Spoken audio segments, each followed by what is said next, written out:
Isolde Marrow turned away 300 women in one afternoon, and everyone in the building believed I would be the 301st. I wasn't in the room to be chosen. I was in the room because Priya Basu had a stomach bug and someone had to run the corrected Hull stress folder up to the 9th floor before 4 o'clock, and the 9th floor was where the Marrow line was auctioning off its heir like a prize heifer at a county fair. One candidate every 6 minutes, security clipboards and perfume you could taste in the air. I did not want to be there. I want that understood before anything else. I was 26 years old. I had coffee drying stiff on the collar of my third best cardigan courtesy of Dorian Vex's elbow in the break room, and I was carrying my father's brass compass in my coat pocket, the way other people carry rabbit's feet, not because it worked any magic, but because it had his initials scratched into the hinge. ER. And holding it kept my hands from shaking when the archive floor got loud enough to make my skin feel too small. Everyone at Marrow Shipping knew my name the way you know the name of a filing cabinet. Renfrew, the clerk who used to be somebody's daughter. Before her father drowned checking rivets on a hull, nobody paid him enough to inspect properly. Before her mother left, before her sister got sick enough that the hospital started sending letters instead of bills. I had presented Omega at 19, quietly in a bathroom stall, and I had gone quiet ever since. Quiet was cheaper than being noticed. Noticed was what had gotten my father killed for a company that didn't remember his name a year later. So when the elevator doors opened onto the 9th floor, and a harried assistant with a headset and a clipboard grabbed the folder out of my hands and then grabbed the rest of me along with it, I assumed it was a mistake that would sort itself out in 30 seconds. It did not sort itself out in 30 seconds. It sorted itself out in front of Isolde Marrow, at a long glass table strewn with the discarded profiles of 299 women who had not been enough, while the woman the papers called the Marrow Ice looked up from her tablet with the particular, terrible attention of someone who has stopped expecting anything and has just, against every prediction, been surprised. The room went still. Not polite still, held breath still, the kind of quiet that costs more than shouting. I stood in the doorway in a cardigan with a coffee stain shaped like a question mark, holding a folder that wasn't mine to hold, and 30 pairs of eyes decided, all at once, that I must be the joke someone was playing on the Heiress at the end of a very long day. "Sit," said the assistant, already turning away, already moving on to whatever came next in his headset. I did not sit. I opened my mouth to explain that I was not a candidate, that I delivered mail and filed structural reports and had no earthly business at that table, and that was the exact moment I noticed the folder was open in my hands, and the page facing up was the corrected stress diagram for the Corinne's Promise, the flagship due to launch in 11 days. And there was a red pen mark on it in my own handwriting from 2 nights ago, circling a number that should never have passed inspection. Isolde Marrow's eyes went from my face to the page and stayed there. "Who marked this?" she said. Not a question. She did not ask questions the way other people asked questions. She stated things and waited for the room to catch up. "I did," I said, because lying had never once worked out for me, and I saw no reason to start. The load distribution on strut 41 is off by 6% from the original spec. It's not enough to fail an inspection. It's enough to fail a storm. Rendell Cobb, the company's chief operating officer, a big soft man in an excellent suit who had personally signed off on the strut in question, laughed the way men laugh when they want a room to laugh with them and not at them. "That's the archive clerk," he said, to no one and everyone. "She files things. She doesn't engineer them."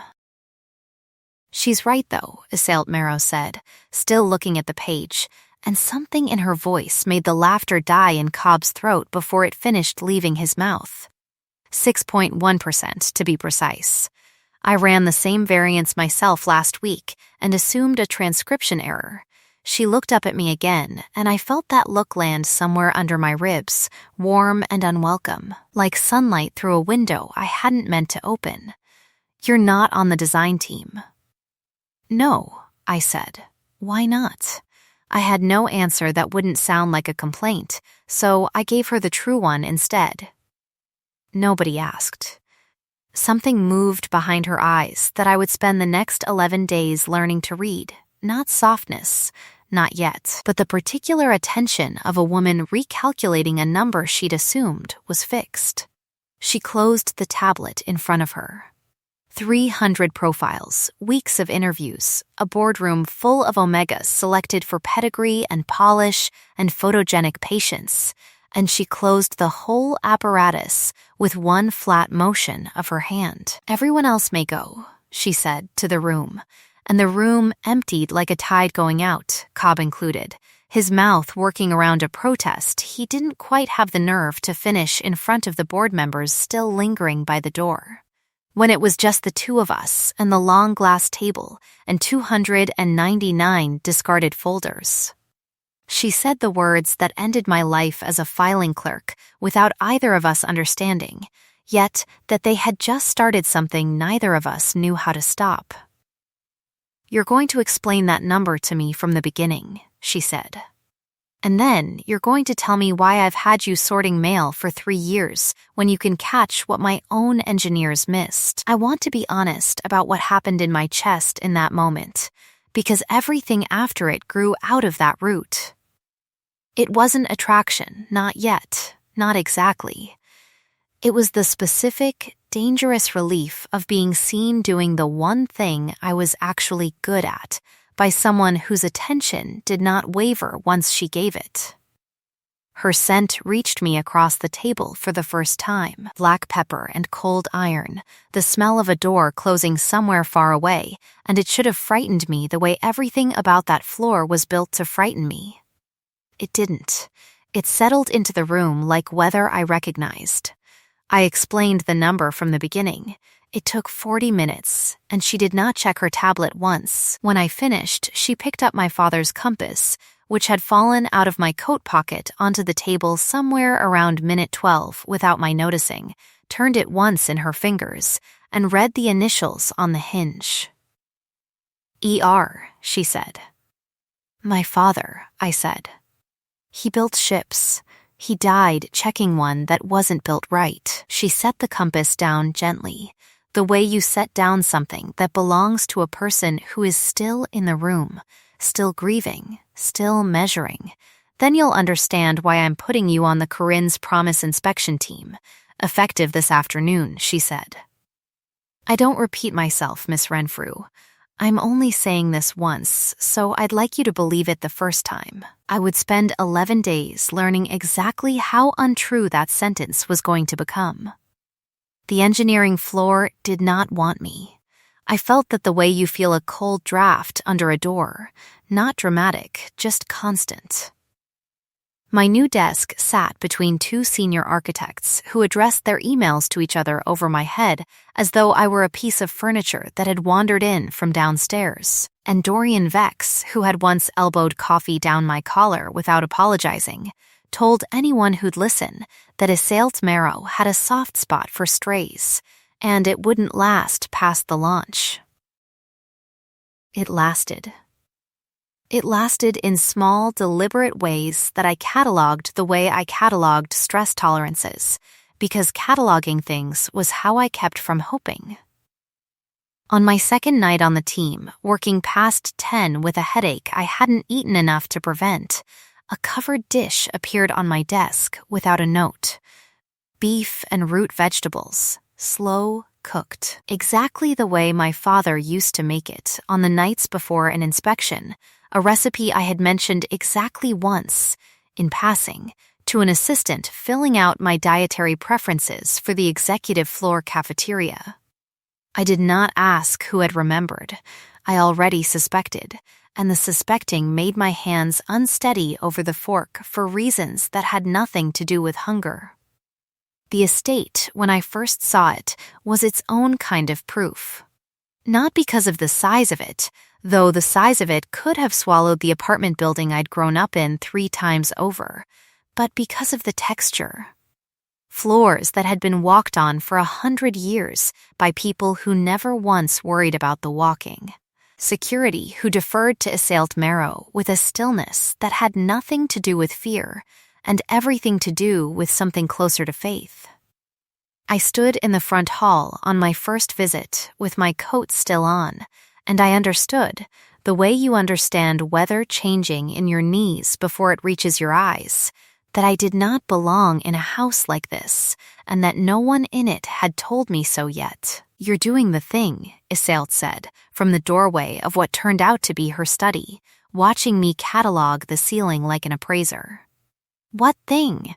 "Making yourself smaller so the room has less to object to." She said it without cruelty, the way she said most things, flat, exact, like a woman reading a manifest. "It won't work. I've already noticed you. Might as well stop trying to be noticed less."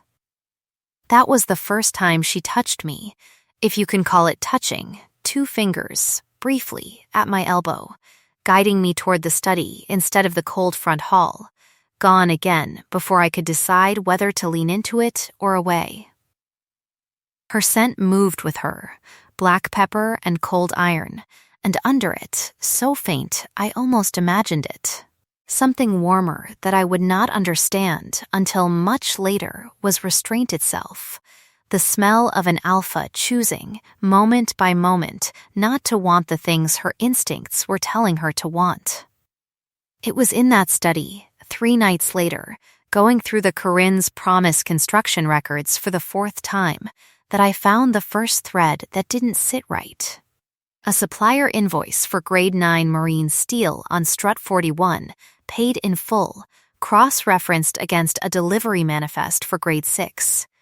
Someone had pocketed the difference and stamped the paperwork clean. I circled it in red, the way I'd circled the load calculation, and I did not yet understand that I had just put my hand on the exact same thread that had killed Iseult's mother 15 years before I was old enough to read a manifest at all. "That's Cobb's signature," Iseult said, when I showed her, and her voice had gone very quiet, very still. The stillness of a house right before a storm makes landfall. "He signed off on my mother's ship too. I did not understand yet what that meant. I only understood that something in the room had gone cold that had nothing to do with the weather, and that whatever she was about to tell me, she had never told anyone in that house before. She told me on the terrace, wrapped in the kind of silence that only comes after a confession has been rehearsed alone for a very long time. 15 years ago, her mother, Corinne Marrow, had gone down with a cargo vessel in the Calder Strait in a storm the reports called unavoidable. Iseult had been 19.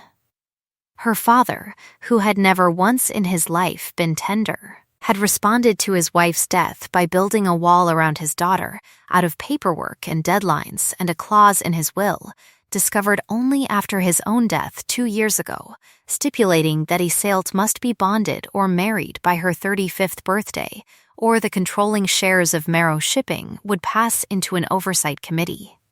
Chaired, as it happened, by Rendell Cobb. 11 days, she said, looking out at the dark water past the cliffs, the same water that had taken her mother. I have 11 days before that clause activates, and I spent this morning turning away 300 women who were perfectly qualified to save me from it, because none of them made me want to stop counting the exits in a room. She turned to look at me, and there was nothing cold in her face at all, which frightened me more than the cold ever had. You did. On the first afternoon. Before I even knew your name. That's not a reason to marry someone, I said, because it wasn't, because I had spent my whole life being useful to people who never once asked what I wanted in return. And I would not let this become one more transaction dressed up as rescue. No, she agreed. It isn't. I'm not asking you to marry a deadline, Talia. It was the first time she'd used my name instead of my surname, and it landed somewhere soft and unguarded that I hadn't offered her permission to reach. I'm telling you the deadline exists so that whatever happens between us happens with both of us knowing exactly what it costs and what it doesn't buy. If nothing happens, I'll find another solution. I am not going to make you into one. I believed her. That was the terrifying part, not that she wanted me, which still felt like a clerical error the universe hadn't caught yet, but that I believed. Standing on that terrace with the wind pulling my hair loose from its pins, that she meant every word of it and that the wanting and the meaning were not, for her, two separate things. 3 days later, the sabotage nearly took us both. We were below decks on the Corin's Promise for a controlled flooding test, checking bulkhead seals against the same specifications Cobb had falsified 15 years ago, when the test valve that should have released 400 gallons released 4,000 instead, and the hatch above us jammed on its track with a shriek of metal that I felt in my teeth. Water came in black and fast and cold, up past our knees before either of us could think in full sentences. The manual release is aft, past the second bulkhead, I said, my father's voice in my mouth, my father's compass gripped so hard in my fist the hinge bit into my palm. The hull holds if you trust your own math. I ran this compartment's drainage numbers myself. We have 4 minutes before it's a problem, and 6 before it's a crisis. Then we have time, Isaelt said, and took my hand, not to lead, I understood after, but because she needed, in that moment, to be touching something that was not going to be taken from her the way the water had taken her mother. We went aft together through rising water that smelled of salt and rust, and somewhere in that dark, narrow passage, with her hand locked around mine and her breath coming hard against my ear, she said the only thing that had ever mattered less to her in that hour than staying alive. I will not let you drown in this house, she said. Whatever else happens, not this, not you. We reached the manual release with 90 seconds to spare. When the water stopped rising and the emergency lighting flickered back on, we were both soaked through and shaking. And she looked at me the way you look at something you nearly lost before you'd finished deciding how much you wanted it. And I understood, with my back against cold steel and her palm coming up slow to my jaw, that whatever door had been closing in her scent the first day I met her had just been thrown all the way open. Tell me to stop, she said, and I will. Don't stop, I said, and she didn't. And the kiss that followed tasted like salt water and iron, and every unspoken thing either of us had been too careful to say out loud. We told each other everything after that, in pieces, over the 4 days that followed, in a house that had started to feel less like a museum and more like a place I was allowed to leave my shoes by the door. She told me about her mother's laugh, which she said she could no longer remember accurately, only the shape of it, the way you remember a room's dimensions after the furniture's been removed. I told her about my father humming an old fisherman's shanty over his drafting table, off-key, every single time, and about my sister Nora, 22 and tethered to a dialysis machine 3 days a week, and about the debt I'd taken on quietly, invisibly, to keep her on a transplant list that moved slower than either of us could afford. Marigolds, I told her, apropos of nothing, one evening while she attempted, with the grim determination of a woman who had once negotiated a hostile merger in an afternoon, to work the gas stove in her own kitchen and failed spectacularly enough that I had to physically remove the pan from her hands before something caught fire. Nora's favorite flower. She says they're the only thing that grows in that hospital room's terrible light. Noted, Iseult said, glaring at the stove like it had personally wronged her, and I laughed, really laughed, for the first time in longer than I wanted to admit, because the marrow ice, feared across 3 industries, could apparently sink a cargo hold's worth of confidence into a controlled flooding test and come out the other side laughing, but a gas burner had her genuinely, comically defeated. "You're not as frightening as advertised," I told her. "Don't tell anyone," she said. "I have a reputation to maintain." And then, quieter, setting the pan down properly at last, her hand finding mine across the counter. "Ask me with your words, Talia. Tell me what you want, and I'll give it to you. Or I'll tell you honestly why I can't." "I want this to be real," I said. "Not the clause, not the 11 days. This, it already is," she said.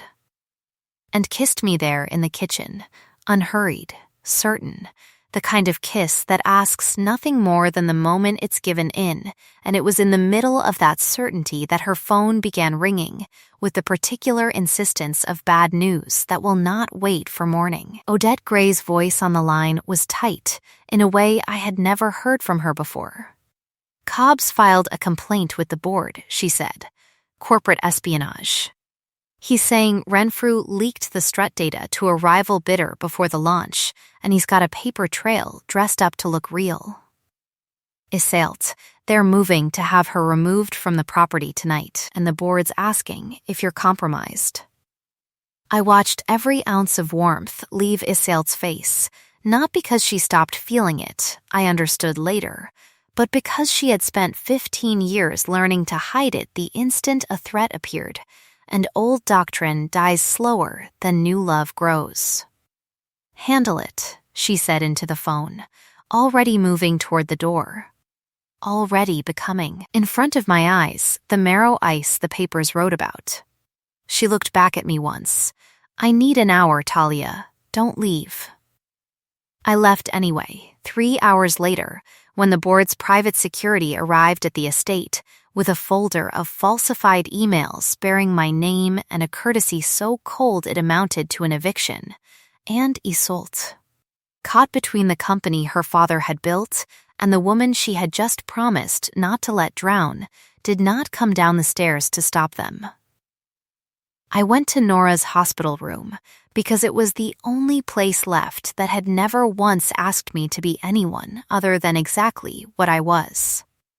I sat in the plastic chair beside her bed while the dialysis machine hummed its steady, indifferent rhythm, and I let myself believe, in the dark, that I had been a fool to think a woman like that could choose a woman like me over the only inheritance she had left. I did not stay broken for long, because breaking has never once solved anything, and my father did not raise a daughter who quits at the first flooded compartment. I went back through every calculation I'd made on the Corinne's promise, cross-referenced against the falsified invoices I'd already flagged, and I found what Cobb had never counted on anyone finding: a second manifest. Buried in the archive department I used to work in, filed under a supplier code that hadn't existed for 15 years, matching exactly the grade 6 steel that had gone down with Corinne Marrow's ship. He hadn't just falsified the Corinne's promise, he'd murdered Iseult's mother for an insurance payout and a merger he'd wanted blocked, and he was one hull failure away from doing it again at the maiden launch, with the press and half the board aboard. I brought the manifest to Odette Gray at 4 a.m. because I no longer trusted anyone with a title above mine, and Odette, gruff and unreadable in 15 years of service, looked at the pages for a long time, and then looked at me. "In all the years I've worked this house," she said, "I've never once seen her wait on the stairs for someone. She waited on those stairs for you for 40 minutes after you left. I want that on the record before we do anything else tonight." We reached the shipyard at dawn, the morning of the launch, in time to see Cobb on the gantry above the Corinne's Promises aft hold, a detonator charge wired into the same compartment that had nearly drowned us both. his hands moving fast and his face, when he saw us coming, arranging itself into the practiced calm of a man who had gotten away with murder once already and intended to do it again. "You're a clerk," he spat at me, when I told him it was over, told him the manifest was already in Odette's hands and copies with the harbor authority. "You were never anything but a clerk. Whatever she's given you, it ends the second this ship goes down and takes the evidence with it." Isielt arrived as he lunged for the detonator switch, and what happened next took 11 seconds by the harbor clock, though it felt living inside it like the longest 11 seconds of my life. He turned the charge toward us instead of the hull when he realized he'd lost, and Isielt put her body between it and mine without a single second of hesitation, taking the blow of his shoulder and the wild swing of a wrench meant for my skull across her own forearm instead, bone cracking audible even over the gulls and the harbor bells. She had him on the ground in the next 3 seconds, forearm broken and bleeding and utterly unwilling to stop, her hands closing around his collar with a violence I had never seen in her and understood completely. "Iseult," I said, my hand on her shoulder, my voice steadier than I felt. Don't let him make you into something you'll have to apologize for being. I need you here, not in a cell beside him." She stopped. Her whole body shook with the effort of it, but she stopped, and she let Odette's people take him instead, and when she turned back to me with blood on her knuckles and her mother's ship safe at anchor behind her, she said the only thing that mattered in that whole exhausted dawn. "I trusted your math from the very first afternoon," she said. "It's time I told you I trust the rest of you the same way." The press conference happened 4 days later, in the same glass-walled boardroom where I had once been mistaken for a joke. Rendell Cobb's confession, recorded by Harbor Authority investigators working from the manifest I'd found, played to a room that included every board member who had ever signed off on his numbers without checking them, and every executive who had once called me the filing Omega now sat in careful, chastened silence while the recording detailed 15 years of fraud and one murder dressed up as weather. Isielt stood at the front of that room, her arm in a sling, and did not read from notes. "The Marrow line owes its survival to a woman this company spent 3 years failing to notice," she said, and found my eyes across the room the way she had found the number on that first folder. "Immediately, completely, it will not make that mistake again. Neither will I." Dorian Vex did not meet my eyes on the way out. I heard later that his falsified expense reports, buried for years under Cobb's protection, surfaced within the week and cost him his position entirely. Cruelty in that company finally started costing what it should have cost all along.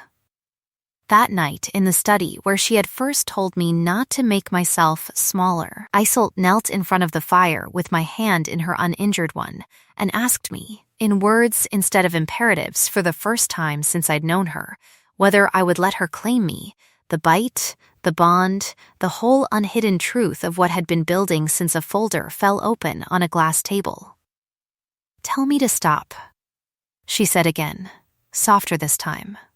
"And I will. Every single time. For the rest of my life, I will." "Don't stop," I said, and meant it with everything my father had ever taught me about trusting my own measurements, and when her teeth found the join of my throat and shoulder, the bond settling into my blood like a tide finally coming home, the whole house filled with the warm, unmistakable scent of two people no longer bracing against each other. 6 months later, marigolds lined the aisle of the Marrow Estates garden, planted the week after Nora's transplant finally came through, thriving in light that had never once, until that spring, been asked to grow anything beautiful. Nora walked herself down to the front row, steady on her own feet, and cried loudly enough that half the guests laughed instead of us. Odette Gray stood as Iseult's witness and told the small gathered crowd, in a voice that cracked exactly once, that in 15 years of service she had never seen Iseult Marrow wait on a staircase for anyone, and that she'd waited 40 minutes on a Tuesday night in autumn for a woman who filed reports for a living, and that had told Odette everything she needed to know about how this would end. Cobb's trial concluded that same month with a sentence that would keep him from ever signing another manifest as long as he lived. The oversight clause in Augustin Marrow's will was formally dissolved the day of the wedding, witnessed by the full board, its power spent for good on the one thing it had never accounted for. That the deadline meant to force a loveless arrangement had instead delivered, by pure stubborn accident, the only marriage in that family's history built on something other than doctrine. Iseult's vows were short because she had never been a woman of excess words, but she repeated one line twice, deliberately, watching my face while she said it the second time. "I don't repeat myself," she said, "except for you. I intend to keep not repeating myself for the rest of my life, except for this. I choose you. I choose you." And she reached into her coat and set into my palm a small brass compass, newly made but engraved the same way my father's had been, E.R. Beside a second set of initials now, I.M., and beneath them both, measure true, together. Morning came the next day, the way it comes after every storm that's finally passed, pale and gold across the water. The Corinne's promise anchored quiet in the harbor below the terrace, my father's compass and its new twin resting side by side on the windowsill where the light would find them first. Iseult's arm came around my waist. Her scent settled warm and unguarded against my hair. Black pepper gentled by something that had never belonged to cold iron alone. I used to believe that being overlooked was simply the shape of my life, the way a hull is shaped by the water it's built to survive. I was wrong. Being overlooked was only ever the shape of other people's carelessness, and it took exactly one woman measuring me the way my father measured a ship, carefully, completely, trusting what she found, to prove that the plainest thing in any room is very often the truest math in it. The end.